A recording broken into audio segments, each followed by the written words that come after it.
Vous faites bien de suivre la télévision rwandaise.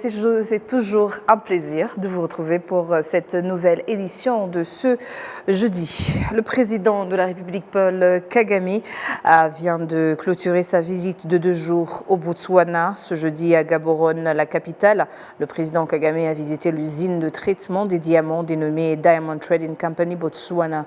Cette infrastructure est l'une des plus importantes au monde en la matière, car elle traite 45 millions de carats de diamants par an. Le président Paul Kagame a souligné que le Rwanda et le Botswana partagent de nombreux intérêts communs, notamment dans le secteur minier, un domaine qui profite aux populations des 2 pays. Le président Paul Kagame a donc déclaré que l'Afrique ne manque ni talent ni de bonnes idées, mais plutôt à différentes époques de personnages chargés de mettre en œuvre les objectifs qu'elle s'est fixés. Il a souligné qu'en s'inspirant du leadership du Rwanda et du Botswana, ces 2 pays pourraient combler ce manque dans la gouvernance du continent. Les détails avec Patrick Nilidanti. Mercredi dans la soirée, au Royal Area de Gaborone, le président du Botswana, Duma Gédéon Boko, a reçu à dîner son homologue rwandais Paul Kagame, qui effectuait une visite de 2 jours au Botswana. Le président Paul Kagame a réaffirmé les liens étroits unissant le Rwanda et le Botswana, notamment en matière de gouvernance axée sur le bien-être des populations. Rwanda and Botswana relate so well. Rwanda et le Botswana sont liés car nous partageons une vision commune de la gouvernance. Nous croyons que le développement durable exige un leadership déterminé, responsable et éclairé, fondé sur le bien-être de nos populations. Ces institutions communes reflètent la vision plus large de notre continent. Approach also shapes our broad aspirations for the continent. Le chef de l'État rwandais a également souligné que le continent africain ne manque ni talent, ni idées, mais plutôt d'objectifs et de leur mise en œuvre. Par conséquent, la jeunesse africaine a besoin d'opportunités lui permettant de se développer, ce que, selon lui, les dirigeants sauront faciliter. Africa is not short of talent or ideas. L'Afrique ne manque ni talent, ni idées, mais ce qui lui a fait défaut à différentes époques, c'est l'harmonisation des objectifs et leur mise en œuvre. Des pays comme le nôtre peuvent contribuer à combler ces fossés en renforçant leur coopération et leur productivité. C'est là que l'on constate que les jeunes de Kigali, de Gaborone et d'ailleurs sur ce continent partagent les mêmes besoins. L'égalité des chances pour réussir et progresser dans la vie. Il est de notre responsabilité, en tant que dirigeants, de créer les conditions qui rendent cela possible. To create the conditions that make that possible. May I suggest a toast to you all. Le président Paul Kagame, qui effectuait une visite de 2 jours au Botswana, à l'invitation de son homologue Duma Gédéon Boko, a bouclé cette visite au courant de ce jeudi après-midi. Retour au pays de plus de 359 Rwandais en provenance de la partie est de la République démocratique du Congo, au poste frontière de la Corniche entre les 2 villes frontalières séparant les 2 pays. Ces Rwandais, majoritairement des femmes et des enfants, ont été accueillis par des représentants de différentes agences, dont le ministère des Affaires humanitaires, le Haut Commissariat des Nations Unies pour les réfugiés et le maire de Rubavu, Mulindwa Prosper. Cependant, certains hommes parmi les rapatriés ont déclaré que beaucoup d'entre eux hésitent à rentrer car ils craignent d'être tués ou emprisonnés à leur arrivée au Rwanda. Le maire de Rubavu, Mulindwa Prosper, a indiqué que les efforts de mobilisation des hommes de retour se poursuivront car ils font toujours partie des groupes armés.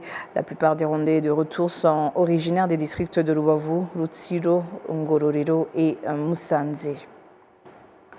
Les membres du Parlement se sont interrogés sur la manière dont la qualité de l'éducation pourra s'améliorer alors que seuls 29% des élèves du primaire et 49% des élèves du secondaire ont accès aux manuels scolaires. Cette problématique touche également les écoles maternelles et les établissements d'enseignement technique et professionnel.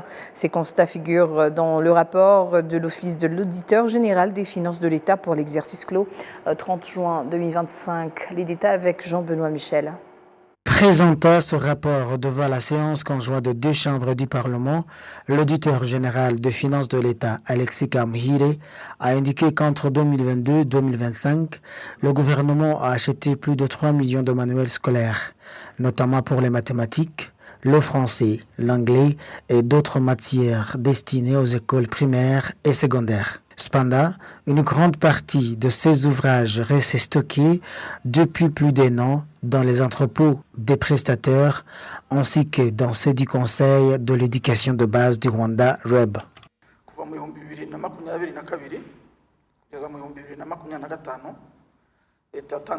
De 2022 à 2025, l'État a distribué près de 4 millions de livres dans les écoles primaires et secondaires. L'audit mené dans 83 établissements a montré que ces manuels sont utilisés à la hauteur de 29% dans les écoles primaires et de 49% dans le premier cycle du secondaire.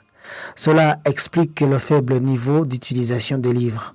Environ 1,2 million de manuels destinés aux écoles maternelles, primaires et secondaires d'une valeur de 1,4 milliard de francs rwandais sont encore stockés sans avoir été distribués aux écoles. Parmi eux, 61% sont restés en entrepôt pendant 8 mois et 39% depuis plus d'un an. Le non-déploiement de ces livres dans les écoles constitue un frein à la qualité de l'éducation. Lors de notre visite dans 75 écoles relevant du RTB, nous avons également constaté que 59% de ces sports pédagogiques qui auraient dû être utilisés ne l'étaient pas, ce qui affecte aussi l'apprentissage et la qualité de l'enseignement.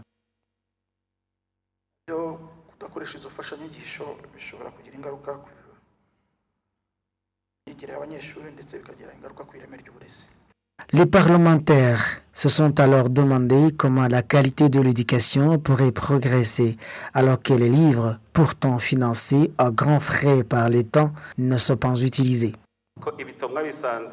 Vous avez constaté les problèmes liés aux manuels dans les écoles maternelles, primaires et secondaires, ainsi qu'au RTB.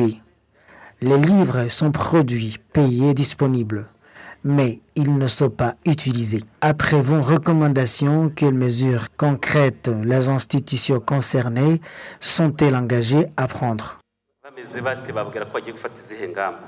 L'auditeur général des finances de l'État est également revenu sur plusieurs problèmes qui affectent la prestation des services publics ainsi que les conditions de vie de la population. Il a notamment évoqué les retards dans la délivrance des titres fonciers, des pertes d'eau, des délais dans l'obtention de certificats de conformité et d'autres difficultés qui freinent les citoyens et leur causent des pertes financières. Il a formulé plusieurs recommandations afin de remédier à ces problèmes. Nous demandons au RMB de renforcer la lutte contre l'exploitation minière illégale en collaboration avec les autres institutions concernées, tout en veillant au respect des limites pour les détenteurs de permis légaux. Concernant la ville de Kigali, nous avons recommandé d'amélioration de l'urbanisation ainsi que la gestion des eaux usées domestiques à travers des fossés adaptés. Le nouveau site d'habitation devrait également être doté de systèmes d'évacuation des eaux vers les voies publiques. Nous avions déjà formulé ces recommandations il y a 2 ans, mais nos vérifications montrent qu'elles n'ont toujours pas été mises en œuvre.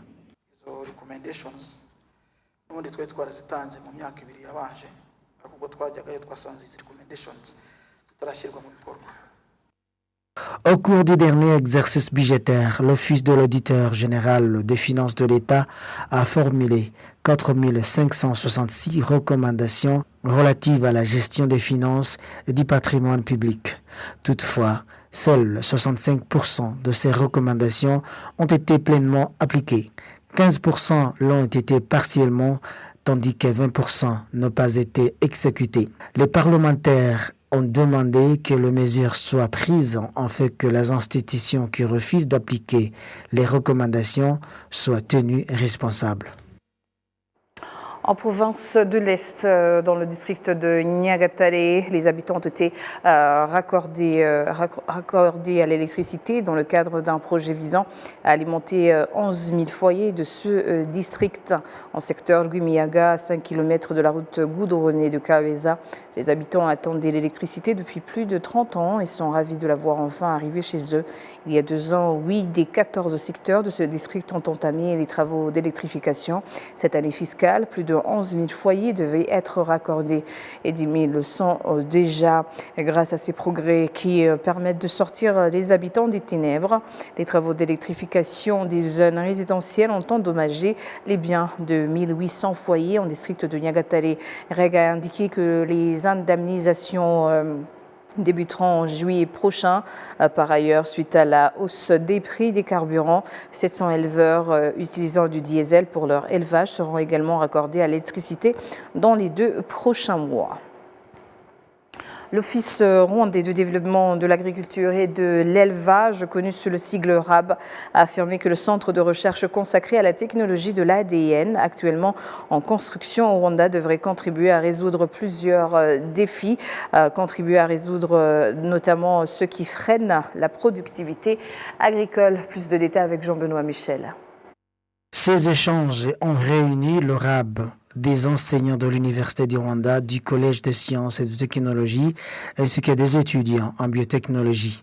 Le directeur du département de la biologie à l'Université du Rwanda, le professeur Mutangana Ferdinand, explique que l'utilisation de la technologie de l'ADN apporte des solutions concrètes pour améliorer l'agriculture au Rwanda.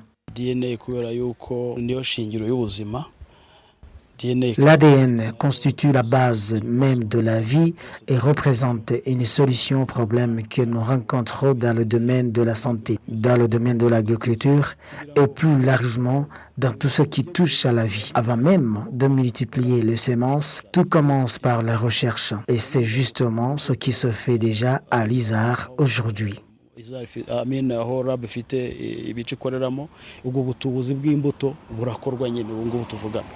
Les étudiants de l'université indiquent que la compréhension de l'importance des biotechnologies leur donne la responsabilité de sensibiliser davantage les agriculteurs qui disposent encore de peu d'informations sur cette technologie. Nous avons un grand travail de sensibilisation à faire auprès des gens et même de nos proches en fait de leur expliquer ce que nous faisons. C'est une science. Certes, mais les gens ont besoin de comprendre ce que c'est l'ADN et le rôle qu'il joue dans le développement de l'agriculture et de la médecine en général.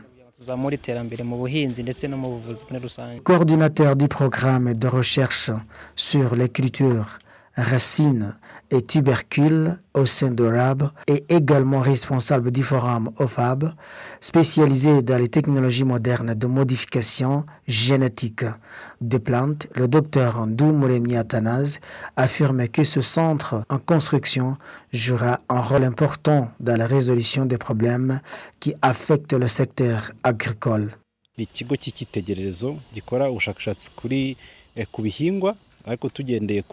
Il s'agit d'un centre modèle de recherche sur les cultures agricoles, basé sur la biotechnologie, mais aussi d'un cadre destiné à renforcer les capacités des Rwandais afin qu'ils puissent mener ces recherches dans leur propre pays. Lorsqu'on améliore les cultures, les résultats sont nombreux. Par exemple, lorsqu'on développe des semences résistantes aux maladies, la production peut parfois être multipliée par 3.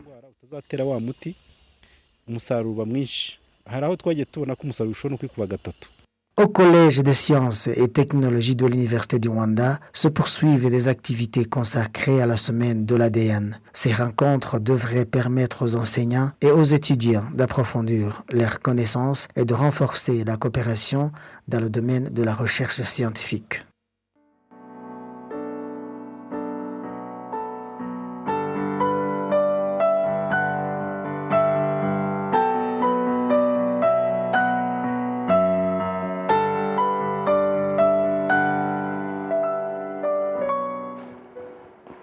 Des spécialistes de la santé mentale ont affirmé que l'art joue un rôle important pour aider les survivants du génocide perpétré contre les Tutsis à se remettre de leur traumatisme émotionnel. De la musique à la poésie, en passant par le théâtre, l'expression créative offre de nouvelles façons d'exprimer son deuil et de préserver la mémoire. Le point avec Patrick Nilidandi. L'art devient un puissant outil de guérison. À travers la musique, la poésie, la peinture et le théâtre, les survivants du génocide perpétré contre les Tutsis trouvent des moyens d'exprimer des émotions souvent difficiles à verbaliser. Pour beaucoup, ces formes d'expression créative permettent à la fois de se souvenir et de se reconstruire. Les chansons ont une résonance émotionnelle forte pour nous. Je vais vous donner l'exemple de la chanson Indabo de Musing. Chaque fois qu'il la chante, on a l'impression qu'il ravive les souvenirs des funérailles dignes de nos proches. Cela comble les vides et suscite une forme de guérison émotionnelle.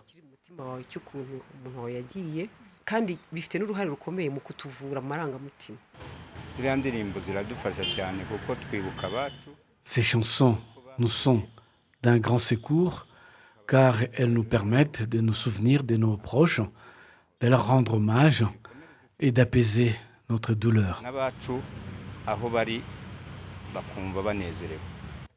Les artistes participant aux commémorations affirment que le processus de création les aide également à libérer leurs propres émotions tout en soutenant d'autres personnes dans une épreuve similaire.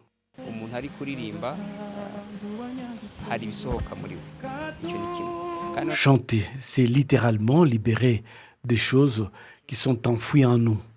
Cette musique porte aussi la voix de nombreuses personnes qui n'arrivent peut-être pas à exprimer leurs sentiments.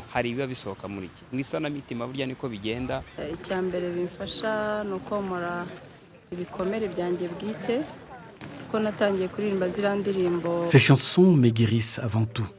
Je les chante depuis plus de 20 ans. J'ai commencé avec des blessures émotionnelles qui, au fil du temps, se sont cicatrisées grâce à ces chants.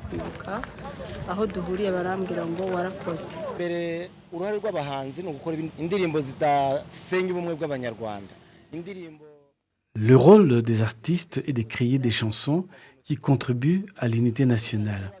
Ces chansons aident aussi à préserver la mémoire des génocides perpétrés contre les Tutsis, d'autant plus que ceux qui ont été témoins de cette sombre histoire sont en train de vieillir. Elles permettent ainsi de transmettre le fait concernant ces génocides, notamment aux jeunes générations. Des spécialistes de la santé mentale affirment que ces expressions peuvent être profondément thérapeutiques. Eugène Otembessa, psychologue spécialisé dans des troubles émotionnels et les traumatismes, explique que la musique commémorative aide les survivants à se sentir plus en sécurité et leur offre un cadre structuré pour gérer leurs émotions difficiles.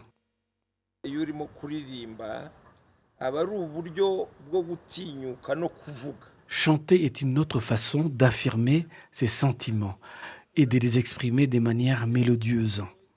Les chansons puisent généralement leur source dans les profondeurs de l'âme.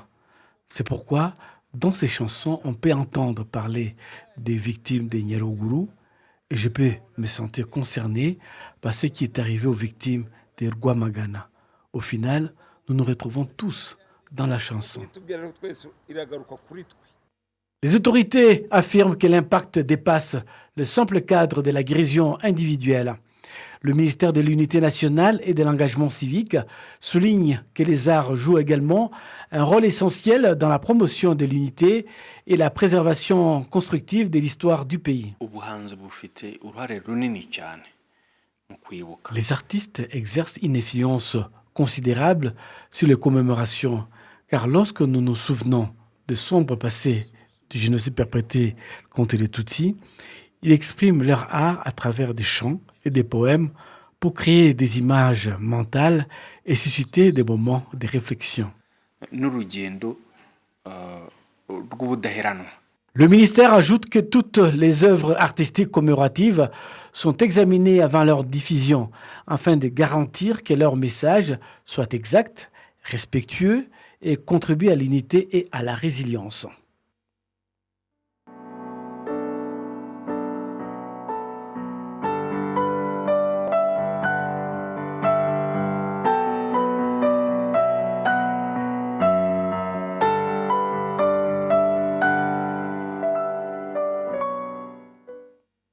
Le district de Gicumbi en province du Nord et d'autres institutions œuvrant pour l'environnement se réuniront afin de mettre en œuvre un nouveau projet environnemental. Ce projet concernera 12 secteurs de Gicumbi non couverts par le projet Green Gicumbi, qui n'a pas été actif que dans 9 secteurs pendant 6 ans.